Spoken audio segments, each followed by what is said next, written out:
Señoras y señores, gracias por continuar con nosotros en Matinal. Vamos a hablar ahora con el doctor Melanio Paredes, miembro del Comité Político del Partido de la Liberación Dominicana y exministro de Educación.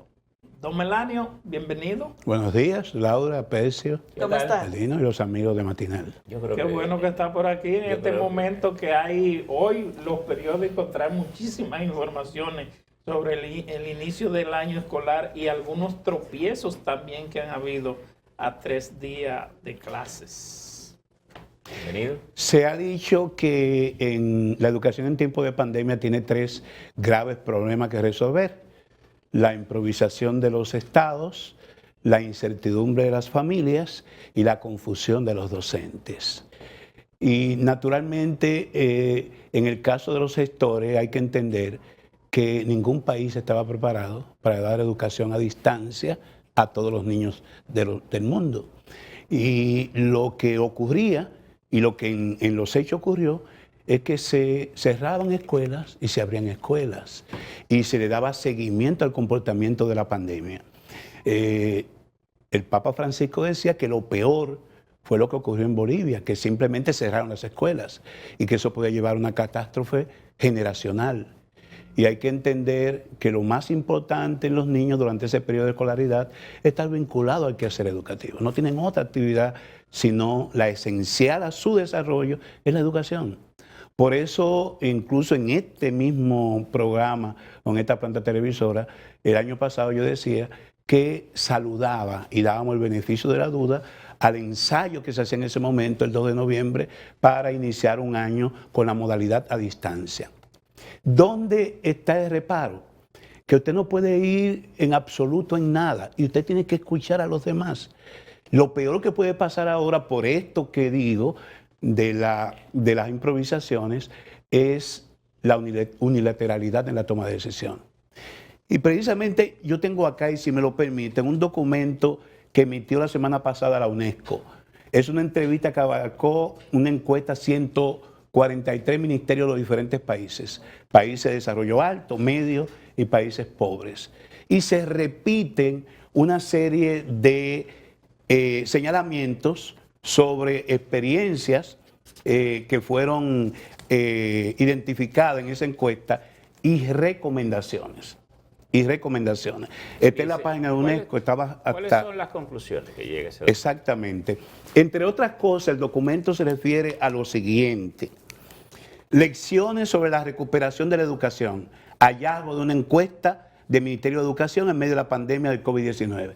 Hicieron varios cortes a finales del año pasado y hasta junio de este año 2021 con la experiencia de los diferentes países. ¿A qué se refiere el documento? Se refiere, en primer lugar, al cierre de escuelas y calendarios. Habla de la necesidad de la flexibilidad y dice que el peor de los resultados es la reducción del número efectivo de días en que los alumnos estaban vinculados con el quehacer educativo. Recuérdense que en este país tuvimos serios problemas con el calendario escolar.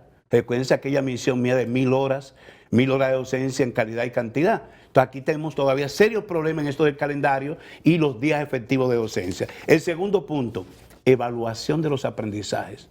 Y aquí es fundamental. Conforme a este estudio, hubo una reducción neta de aprendizaje en todos los países. Con el agravante que es República Dominicana, ustedes escucharon estos días la algarabía con un estudio del MESI, que no es tal. Ya en el ranking escolar que nosotros publicamos en el año 2016 decía que apenas el 12% de los niños con 10 años podían leer comprensivamente un texto simple. Y eso se repite en las pruebas diagnósticas de tercer y sexto grado, en las pruebas regionales y la prueba PISA que tomamos en el 2015 y 2016. No es nada nuevo. Lo que ocurre es que hay problemas viejos y problemas nuevos que se han agravado con el tema de la pandemia. Pero aquí no hubo evaluación. No hubo. Aquí viene. Evaluación de los aprendizajes. Es necesario evaluar el impacto. Aquí no se ha hecho evaluación. Y fueron promovidos automáticamente todos los niños. Si tú promueves al niño o niña de tercer grado a cuarto grado sin que sepa leer y escribir, tú estás trasladando el problema a los estadios usted que superiores conoce- de la formación de ese ciudadano o ciudadana del Usted futuro. que conoce el sistema desde la ADP hasta el ministerio, porque así ha estado en ambos escenarios, jugando ambos roles, se ha dicho en este año que el propósito sería ir supliendo las lagunas que dejó el año que hemos ejecutado la virtualidad y la radio y televisión. ¿Es posible eso en medio de esta situación? El cuarto punto, remediación. Justamente por lo que tú decías. El tercer punto, exámenes. Aquí se han suspendido por segundo año consecutivo la prueba nacional. Y en su momento incluso yo llegué a discutir 3 horas con técnicos internacionales, el presidente Fernández en el 2009, la pertinencia o no de las pruebas nacionales. Pero es la única medida de política educativa que se mantiene desde el año 92, del primer plan decenal, hasta la fecha. Se suspendió el año pasado porque la pandemia llegó abruptamente en la última fase de la gestión del presidente Medina y también se suspendieron ahora, pero no ha habido opciones. Y para mí lo más importante y que se ha perdido ahora son las pruebas diagnósticas. Ustedes saben que una gestión de calidad antes se hacía al final del proceso. Cuando un producto llega dañado, tú no puedes hacer nada. Ahora nosotros hacíamos evaluaciones durante el proceso. Claro. Tercer grado de primaria, sexto grado. Tú puedes ver ahí si estamos siendo efectivos o no y producir los redireccionamientos que sean Claro. convenientes. Si usted fuese a evaluar el inicio del año escolar ahora, ¿qué factores le indicaría al ministerio actual que debían ser corregidos en lo inmediato? ¿Qué fallas hay actualmente? De inicio, el no cerrar ciclos, como decía Humberto Eco. Usted tenía que culminar el año 2021 con algún tipo de evaluación que le diera certidumbre sobre cuáles eran los desafíos a enfrentar en el siguiente ciclo escolar. El tema de la remediación. Hay un calendario que aprobó el Consejo Nacional de Educación que implica una semana de inducción, una semana de diagnóstico y 4 semanas de lo que ellos llaman nivelación. Ahora, ¿hay un plan específico para ese plan de remediación? No creo. Dice Sodarelis en un video que estaba corriendo en las redes de los centros salesianos que no puede llamarse a inscribir todos los alumnos y traer a todos los alumnos a las escuelas sin que eso esté mediado por un plan. Porque la educación no es llevar a los niños a jugar a la escuela. Y no lo dice para que no se piense que es un sesgo opositor. Una religiosa que incluso ha ganado premios en los colegios, de los colegios salesianos. Entonces, ¿qué es lo que ocurre? Se han mandado señales contradictorias. El ministerio dijo que se inscriban todos los alumnos. ¿Dónde tú los vas a recibir?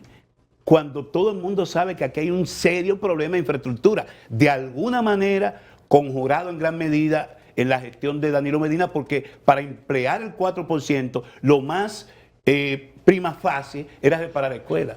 Formar un maestro se toma 4 o 5 años. Pero reparar una escuela tú puedes tomar de 2 a 4 meses. Entonces, se volcó recursos importantes para corregir el tema de infraestructura y llegamos a resolverlo en alrededor de un 97%. ¿Y qué es lo que está pasando? Pero Porque ¿qué pasó? Lo que ha resultado ahora es que tenemos una infraestructura que está deteriorada, hay centros que no han abierto, no hay ninguna garantía de que estén teniendo acceso a agua potable. De hecho, se denunció que un altísimo porcentaje no lo tenía a principios de año. No hay datos concretos de qué tanto se ha solucionado. ¿Cuál es el panorama de la infraestructura escolar que tenemos? El propio estudio. La vuelta a las escuelas tiene que ser segura. Planificación con anticipación antes de la reapertura de las escuelas. El último punto del documento. Yo le digo, señores, no hay que inventar nada. O sea, usted lo que tiene que ver qué ha acontecido en otros países, tomar las mejores prácticas. Usted no puede reabrir las escuelas sin planificación.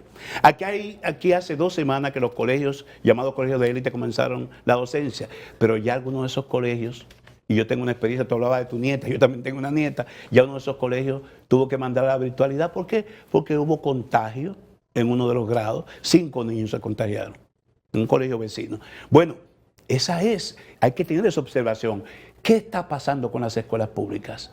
Las escuelas efectivamente fueron reparadas. Hay dos tipos de mantenimiento. El correctivo para escuelas como la Chile, la República de Nicaragua, que son escuelas de la era de Trujillo, que se construyeron en los años 50. Hay otra generación de escuelas que es de los años de Balaguer, que requieren mantenimiento no preventivo, sino correctivo.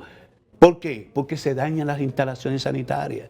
Tú no puedes volver con un supuesto protocolo de bioseguridad en las escuelas sin que tú tengas agua en las escuelas. A mí me correspondió hacer pozos para poder brindar agua. Si tú vas a buscar agua en las cañerías, en las tuberías, tú no la vas a tener en las escuelas. ¿Tiene usted una idea de, en este momento, en torno a la infraestructura escolar, qué % tiene deficiencia? Mira, hablemos de unos 6.000 planteles que pueden recibir más de 100 alumnos en el país, porque hay otras que son escuelitas unitarias, rurales, pero unos 6.000 planteles. El ministro habla de que reparó 5.000 y tantas escuelas. Eso es imposible. En un mes y medio es imposible, porque lo que pasa es que no nos anticipamos. Cuando las escuelas estaban cerradas era la oportunidad para tú emprender un amplio programa de mantenimiento correctivo y preventivo, y no se hizo. Se quiso hacer en los últimos 2 meses y es en términos físicos imposible hacerlo.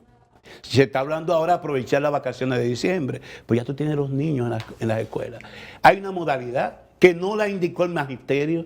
Hay profesores, pero los maestros se le ingenian, que están dividiendo los grupos de niños. Si tú tienes 60 niños que inscribiste en 3er grado, tú no puedes. Se está dando Pero una eso tanda tiene que extendida.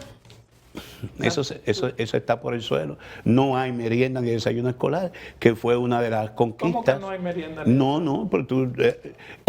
es que el signo distintivo del inicio de este año escolar es la improvisación.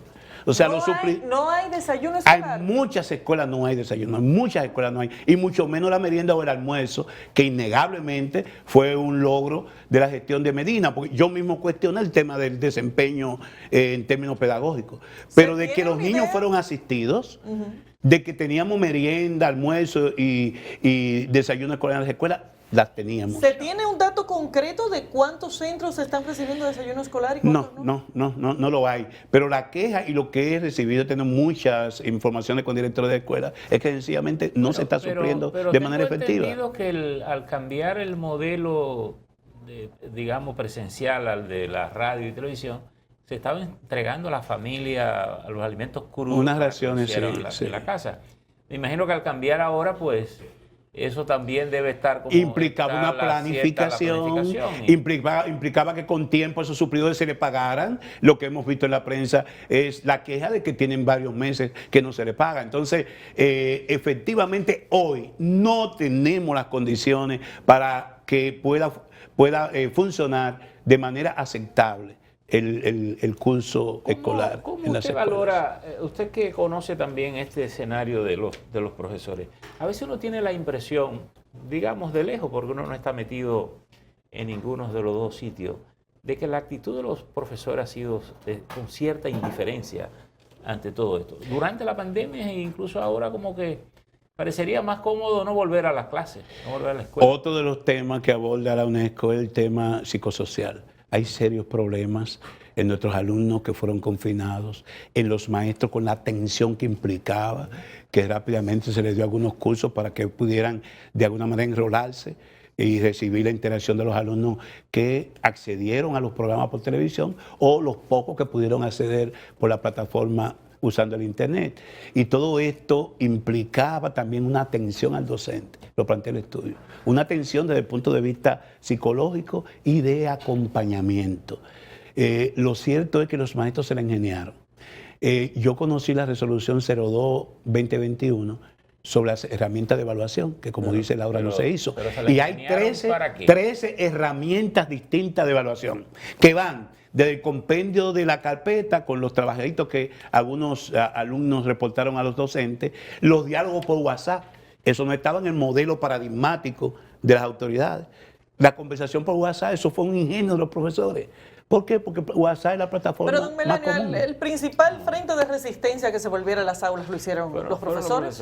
Esa es la que uno hacía. Bueno, porque recuérdense que en ese momento que inició el año escolar todavía no teníamos el nivel de vacunación que tenemos hoy.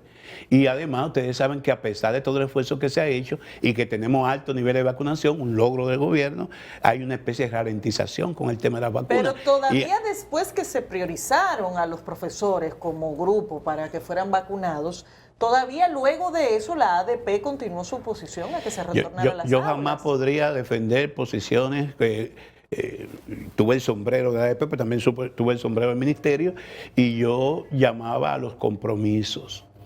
¿Qué hizo el Partido de Liberación Dominicana el 21 de julio? Antes del presidente llamar al diálogo, depositamos un documento por ante el Consejo Económico y Social. ¿Y qué es lo que decíamos en ese documento? Miren, señores, como hay viejos problemas no resueltos de educación y la pandemia no ha traído nuevos problemas tampoco resueltos, no, vayamos a la concertación, vayamos de nuevo al pacto, relancemos el pacto que tiene un horizonte hasta el 2030, se firmó en abril del 2014, y allí veamos los compromisos. Ya venía el tema del concurso de oposición, y ese pacto implica compromiso para la ADP y compromiso para el ministerio. Ciertamente la ADP, cuando le pregunten los concursos, que ellos no conocen la ficha técnica. A propósito de eso, Melanio, llama la atención, que fue muy publicitado, los resultados del llamado concurso de oposición, donde de 11,000 que aspiraron, apenas 500, 428 aprobaron, y después hubo que, creo que, hacer otro llamado. ¿Cómo ustedes evalúan ese situación? Ese es un problema esencial a la educación dominicana, porque se ha dicho que la calidad de los sistemas educativos va a depender de la calidad de los aprendizajes. Y el pacto educativo dedica varios títulos, el tema de la profesionalización de la carrera docente. Establece unos parámetros. Ustedes recordarán que meses pasados aquí hubo toda una discusión sobre la ordenanza 0915 del Ministerio de Educación Superior y Ciencia y Tecnología, porque ahí establece una valla, unos parámetros que son necesarios para todo el que va a estudiar la carrera docente en las universidades. ¿Qué ocurrió? Que según la queja de universidades, se le estaban yendo los alumnos, porque no siempre van los más talentosos a estudiar magisterio. Y entonces ellos decían que había que bajar la valla. Lamentable, porque la clave en países como Finlandia, Singapur, etcétera, que han tenido altos niveles de rendimiento en pruebas internacionales, son sus maestros y la calidad de sus maestros. Esos son dos temas que, si bien estamos de acuerdo con el planteamiento, esa no puede ser una causa inmediata de lo que ha ocurrido ahora, porque eso es una medida que se implementó este mismo año y evidentemente afecta a futuros profesores, pero no a los que se evaluaron en este momento, que se supone que empezaron a estudiar hace cuánto, 3, 4, 5, más años. Entonces volvemos a lo mismo. ¿Qué ha pasado en la formación de esos maestros o en la estructuración de la prueba que nos lleva a un resultado donde sencillamente casi el 100% se ha quemado? El signo distintivo, la improvisación. ¿Qué se hizo en el pasado? En el 2019 se convocaron 50,000 docentes para escoger 7,000 que necesitábamos, pasó el 12%, mucho más que ahora, pasaron 6,000, pero ¿qué se hizo? Hay una tabla de especificaciones, hay un baremos, se toma de un banco de ítems una cantidad y se elaboran varias pruebas y se toma, conforme a aquel criterio de campana de Gauss, aquellas pruebas en que tú esperas que la media de los maestros puedan rebasarla. Ahora no se hizo así. Hubo en aquellos concursos seguimiento. Educa, la Fundación Inicia, la iniciativa para una educación de calidad, dieron seguimiento a los concursos y acompañamiento. Ahora no lo hubo. Lo lamentable y que yo llamo la atención es la unilateralidad en la toma de decisiones. Por eso llamamos a volver al pacto, porque allí se compromete al ministerio, se compromete al ADP, se comprometen los diferentes sectores y hay al menos veeduría. O sea, hay seguimiento. Eso no ha estado pasando. ¿Qué ocurrió ahora? Y es lo que reclaman los maestros y maestras. Que las pruebas no tenían que ver nada con el contenido de su formación. Bueno, entonces hay que revisar qué es lo que han recibido esos profesores, muchos de ellos ya graduados, con la nueva ordenanza, fue en el 2015. Y además, el INAFOCAN pagó una gran cantidad de dinero para traer profesores de excelencia extranjeros a asesorar las carreras de pedagogía en las universidades. ¿Qué ha pasado con eso? Yo sé que el IFO 2 lo hizo. Y esos son los profesores de excelencia de ese programa de excelencia que han salido y que han sido contratados, van a ser contratados.